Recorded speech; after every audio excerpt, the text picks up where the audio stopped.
Alors que le marché des transferts d'hiver ouvrira officiellement la semaine prochaine, le Paris Saint-Germain se prépare à vivre un mois assez mouvementé avec l'arrivée de nouveaux joueurs et le départ de certains éléments indésirables. Lors du dernier marché des transferts, le club de la capitale française a déboursé près de 350 millions d'euros pour renouveler une grande partie de son effectif. Histoire de repartir sur une nouvelle page, suite au départ de cadres comme Messi, Neymar ou Verratti, le PSG avait recruté de jeunes joueurs capables de s'inscrire sur le long terme avec Paris. Si le projet de Luis Enrique a plutôt bien pris, avec une qualification pour la phase finale de la Ligue des Champions et une place de leader de la L1 à la mi-saison, le PSG souhaite encore renforcer son effectif cet hiver. Des retouches vont notamment avoir lieu dans le secteur défensif, que ce soit en charnière centrale ou au poste de milieu défensif.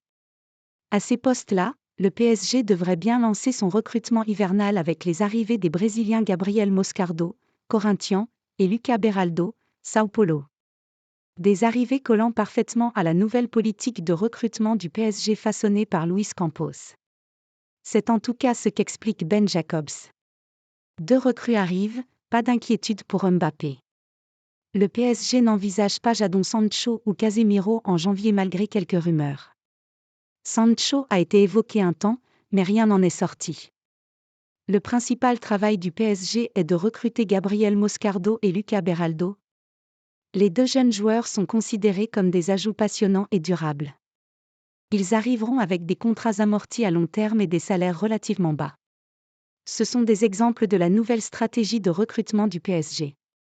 Nasser Al-Khelaifi souhaite sortir de l'ère du bling-bling. Concernant l'avenir de Mbappé, le PSG est calme, malgré le fait qu'il sera libre lors du prochain mercato.